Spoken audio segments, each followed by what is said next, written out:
La Sociedad Mundial del Sueño cuenta con 10 mandamientos para un sueño adecuado. Algunos de estos mandamientos son: establecer un horario regular para irse a dormir y despertarse, evitar la ingestión excesiva de alcohol 4 horas antes de acostarse y no fumar, por supuesto, evitar los alimentos pesados, picantes o azucarados 4 horas antes de acostarse, hacer ejercicio regularmente, pero no justo antes de acostarse, y reserve su cama para dormir y el sexo, evitando su uso para el trabajo o la recreación general.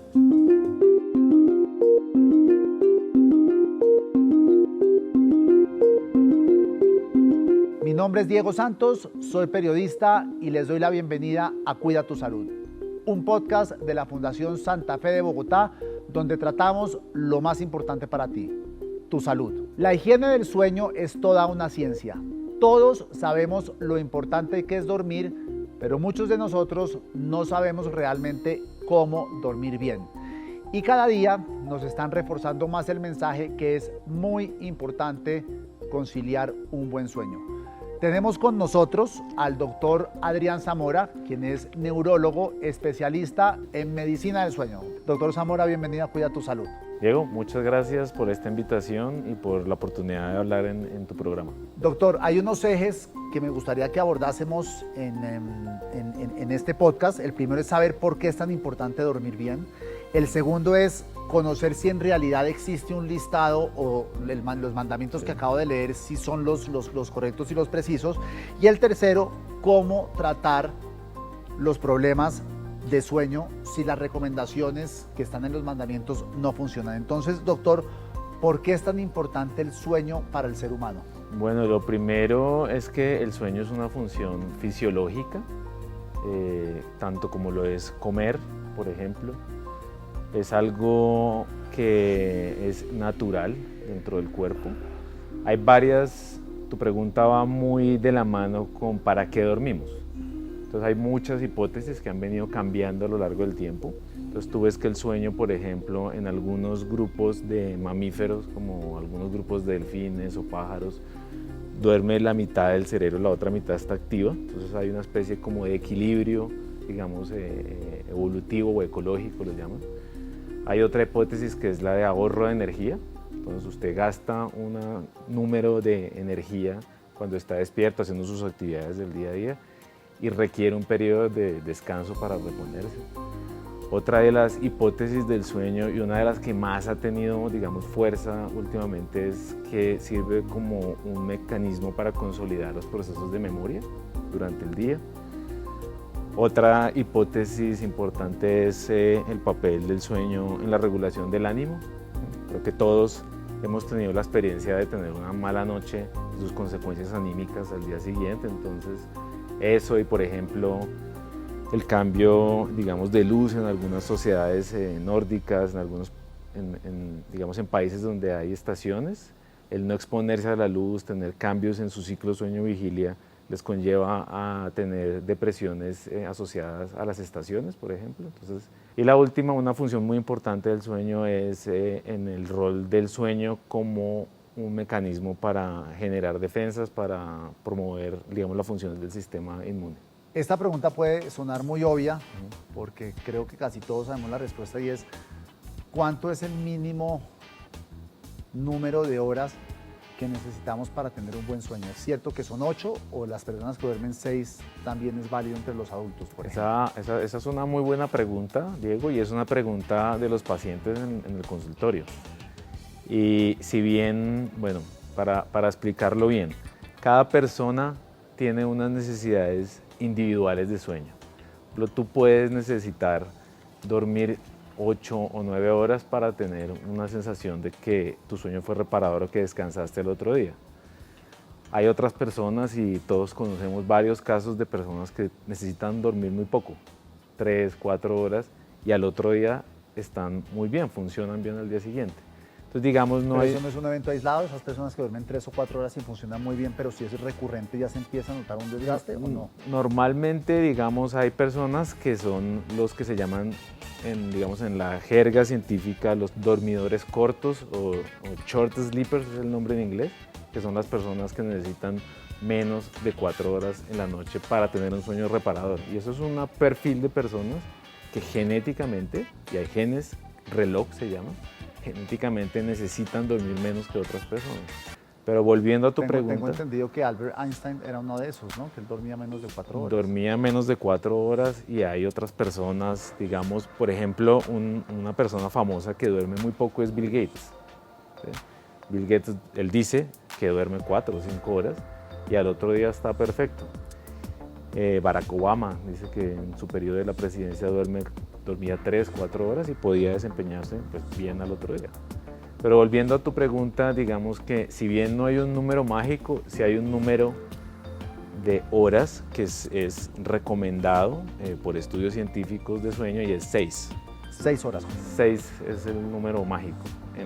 Pero bueno, ahí sí, por ejemplo, yo tenía pensado que eran 8 y entre los menores, por ejemplo, los niños hasta los 13, 14 años. Esa es una muy buena pregunta porque el sueño de los niños es muy dinámico. Entonces es diferente, por ejemplo, un neonato, un niño recién nacido puede pasar 18 hasta 20 horas del día dormido y en la medida que se va haciendo mayor van disminuyendo sus necesidades de sueño. Y es un patrón que se presenta a lo largo de toda la vida. Tú ves, por ejemplo, que los adultos mayores tienden a dormir 1 hora menos que un adulto joven. Y volviendo al tema de los niños, entre los 9 y 12 años es el momento de tiempo en que más horas se duerme. En promedio 9, 10 horas puede dormir un niño de 9, 10 años. Es dinámico. Si dormir poco no es saludable para las personas del común, o sea, para las personas que necesitan al menos esas 6 horas que usted está mencionando, ¿dormir mucho también puede ser contraproducente? Sí, pues digamos que si tú analizas poblaciones grandes de individuos, tanto los que duermen poco, es decir, menos de 6 horas, como los que duermen mucho, es decir, más de 9, 10 horas, ambos terminan enfermándose más que los que duermen entre 6 a 8 horas. Ambos terminan encontrándose en los extremos, los que duermen poco y los que duermen mucho, en enfermedades como hipertensión, obesidad, trastornos cognitivos, trastornos del ánimo. Pero un punto importante de lo que tú tocas es la hipersomnolencia o los hipersomnios, es que pueden ser el síntoma de algún otro trastorno de sueño. Por ejemplo, la narcolepsia, la misma apnea obstructiva del sueño, enfermedades más raras como el síndrome de Klein-Levin, la hipersomnia idiopática. ¿Qué es el síndrome de Klein-Levin o qué pasa ahí? Bueno, la medicina del sueño tiene una serie de entidades muy particulares, son enfermedades curiosas y muy interesantes. Y el síndrome de Klein-Levin es una entidad que se conoce como el síndrome de la bella durmiente. Y son pacientes adolescentes, jóvenes, principalmente mujeres que debido a una reacción autoinmune en las zonas del cerebro que controlan el sueño, pueden pasar periodos prolongados de 2-3 semanas durmiendo y luego se levantan. Y eso se alterna en diferentes periodos de tiempo. Pero ¿y uno se puede levantar? Si uno hace el esfuerzo, levántate. Sí, porque de entrada, Diego, el sueño es un estado de pérdida, digamos, de contacto con el entorno, que por definición es reversible. ¿Sí? Una cosa que lo diferencia a usted de estar en coma a estar dormido es que su estado yo puedo despertarlo, pero estas personas vuelven y se caen dormidas. Es una entidad rara, pero es bien interesante. ¿Qué rutinas o consejos debemos aplicar para dormir bien y lo necesario? Pues eso es algo muy interesante. Volviendo al comienzo del podcast, es lo que se conoce como higiene del sueño. Sí. Digamos que el término higiene del sueño es algo que se ha escrito desde los años 30, ya algo más establecido como una rutina y un mecanismo para dormir bien desde los años 70. Pero digamos que son una serie de medidas grandemente que invitan a los pacientes a reflexionar sobre sus hábitos al dormir.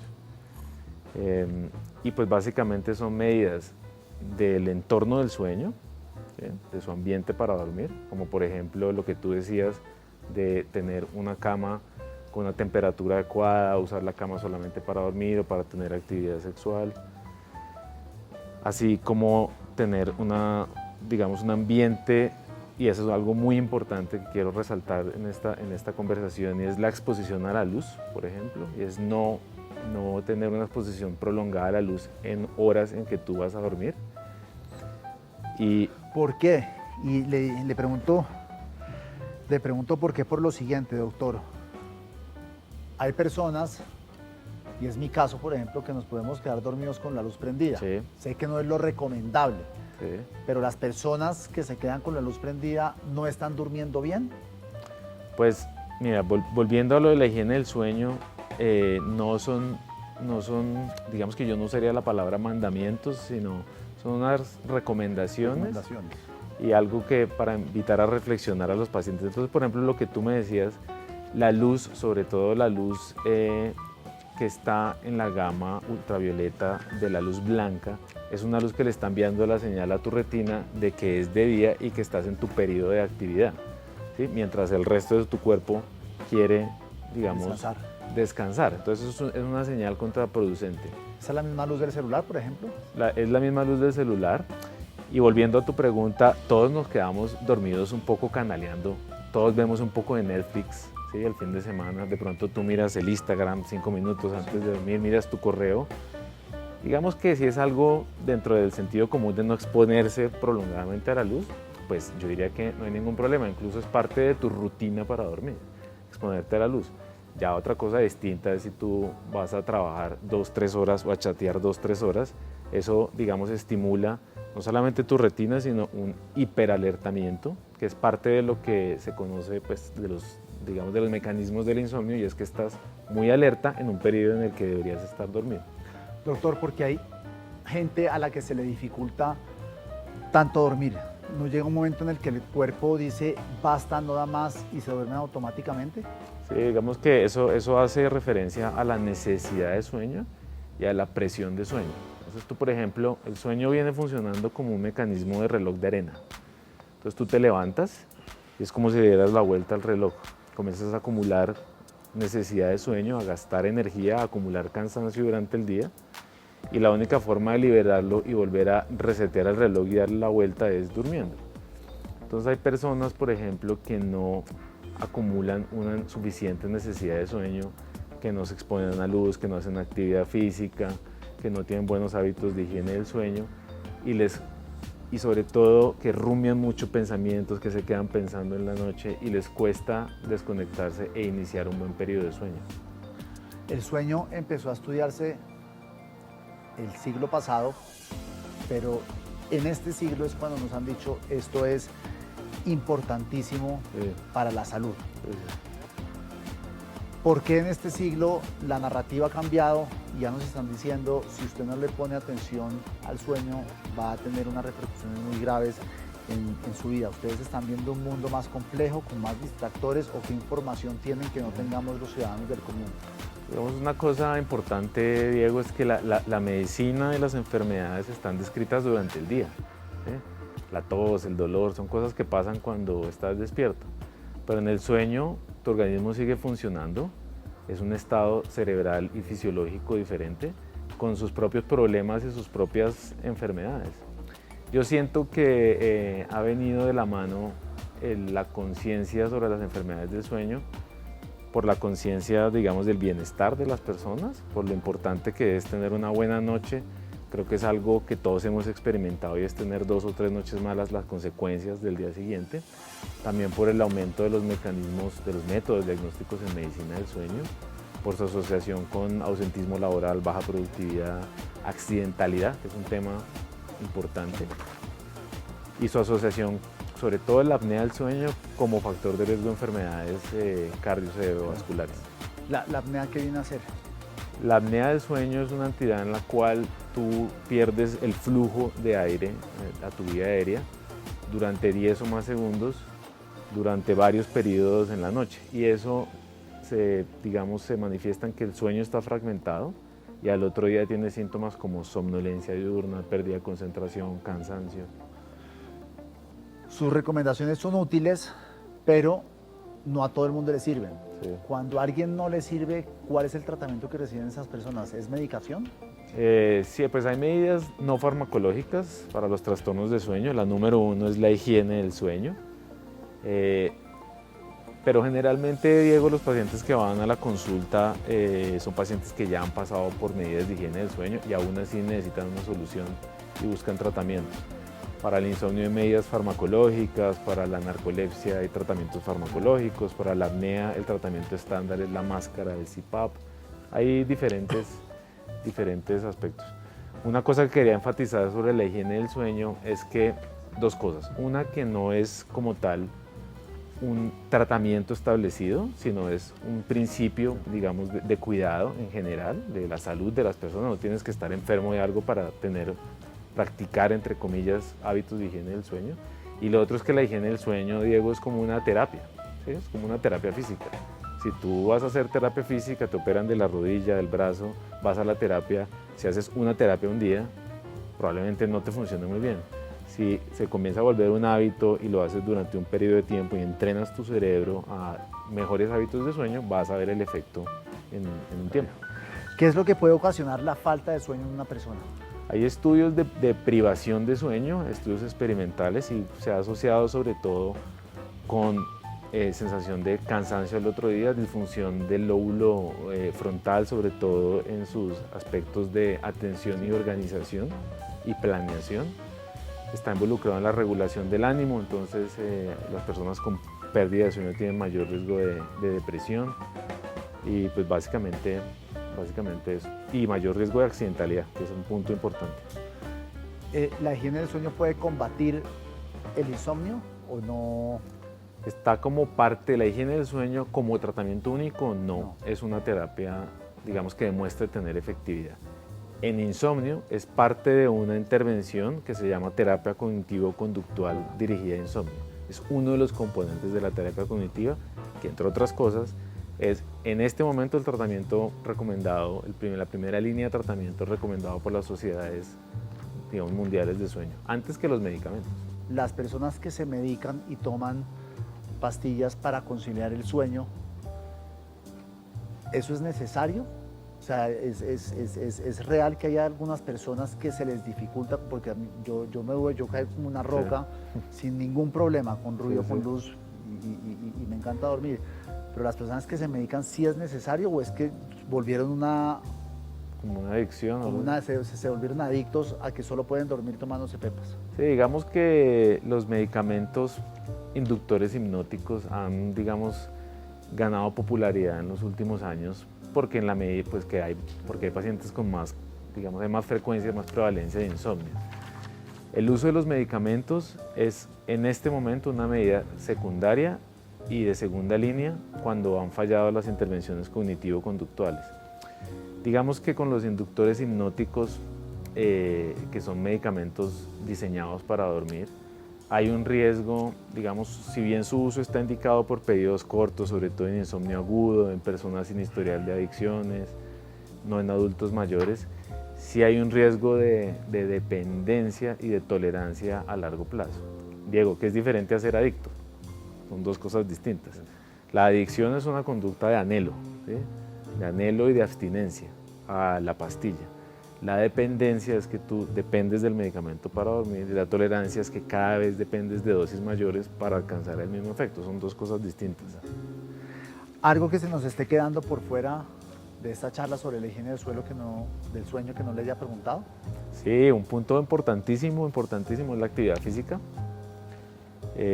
Digamos que la recomendación oficial, entre comillas, es lo que tú decías, la actividad física lejos del periodo mayor de sueño, máximo 4 horas, no en las siguientes 4 horas del sueño, pero lo que uno ve en general es que cada paciente, yo tengo pacientes que hacen ejercicio a las 9, 10 de la noche y duermen perfectamente. Es mi caso. Y duermen divinamente porque les genera cansancio, les genera bienestar, les genera placer. La ducha caliente después del ejercicio es una señal para tu cerebro de ir a la cama y duermen perfectamente. Hay otros pacientes que hacen ejercicio a las 10 de la noche y no duermen en toda la noche. Pero es importante hacer el ejercicio, ¿sí? Ya sea en la noche o en la tarde. Y otro punto a tocar es el de las siestas. ¿Sí? Digamos que... claro, importantísimo, las siestas. Las siestas son muy importantes. Que en el mundo occidental muchos vemos la siesta como un tema de vagos. Sí, sí, sobre todo... Es una cosa cultural, por ejemplo, en España la siesta es parte de la vida, del funcionamiento de las personas. Acá hacer una siesta es, como tú dices, un poco de vago. Yo diría que lo importante es que la siesta sea siesta, ¿sí? 20 minutos, máximo 30, y que no sea un periodo de sueño prolongado durante el día, 2, 3 horas, que nos robe horas de sueño en la noche. Pues doctor, muchas gracias por darnos luz sobre el tema de la higiene del sueño. Sí me gustaría hacerle un par de preguntas personales y Claro. es, usted es neurólogo, Sí. ¿por qué le dio por especializarse o por tomar un interés particular en la higiene del sueño? Digamos que, bueno, lo primero es que los trastornos del sueño son entidades muy interesantes. Si bien lo más frecuente es el insomnio y la apnea obstructiva del sueño, tenemos otras enfermedades que son, generan mucho interés, como la narcolepsia, las parasomnios, las piernas inquietas. Es un campo clínicamente muy interesante porque son trastornos prevalentes, sobre todo en la patología neurológica, migraña, epilepsia, ACV, hay mucha comorbilidad con trastornos de sueño. Y porque he tenido un mentor que es el doctor Edgar Osuna, él es el director de la sección de sueño del departamento de neurología, quien ha sido un mentor y una persona inspiradora desde que era estudiante, luego en la residencia y ahora en este mundo del sueño. ¿Duerme usted bien? Yo duermo muy bien, pero tengo de vez en cuando una noche mala, Diego, como tiene todo el mundo. Y eso no lo hace insomne, no por eso tiene que tomar pastillas, ni por eso le va a dar demencia, no. Tengo una que otra noche mala al mes, lo cual es perfectamente normal, pero en general duermo delicioso. Y otro punto que te quería tocar, que eso es otro mundo, es el de soñar. Que se da para otro capítulo porque también es apasionante. Ese es otro capítulo. Digamos que si bien lo que se puede decir desde el punto de vista científico es que el sueño es más frecuente en la etapa de movimientos oculares rápidos del sueño y es un estado, digamos, más parecido a la vigilia que al sueño, tiene muchas interpretaciones de toda índole, psicoanalíticas, personales, etc. Y mi punto es que duermo bien y sueño muy rico. ¿Por qué le recomendaría a usted a estudiantes de neurología que se especializaran en la higiene del sueño? Digamos que los trastornos del sueño tú puedes acceder a medicina del sueño desde varias especialidades, desde pediatría hasta pasando por neumología, otorrino, psiquiatría, son digamos y neuro por supuesto, son las que más digamos cerca están a medicina del sueño. Porque primero necesitamos médicos especializados en trastornos de sueño, porque es diferente si te ve un especialista con conocimiento, experticia en medicina del sueño. Y lo tercero es porque es divertido y es un campo muy interesante y un mundo completo por explorar. Bueno, pues doctor, muchísimas gracias por su tiempo. A ti, Realmente es interesante conocer algo que asumimos, sabemos, pero en realidad hay muchas aristas que nos ayudarían probablemente a dormir mejor y no preocuparnos si no tenemos sueño, porque todo, por lo que le alcancé a entender, tiene una explicación. Por supuesto. A ti muchas gracias por tu espacio y por esta entrevista tan interesante. Muchas gracias. Y a ustedes, querida audiencia, los invitamos a que se suscriban en nuestras redes sociales, que se suscriban en YouTube, en las plataformas de podcast y que activen la campanita para saber que cada semana, todos los miércoles, hay un nuevo capítulo de Cuida tu Salud. Y olvidaba, escríbanos en nuestras redes, en Facebook, en Twitter y en Instagram con el numeral Cuida tu Salud Propuesta. Nos sugieren temas a tratar y nosotros aquí los abordaremos. Gracias, doctor. Gracias a ustedes. Hasta la próxima semana.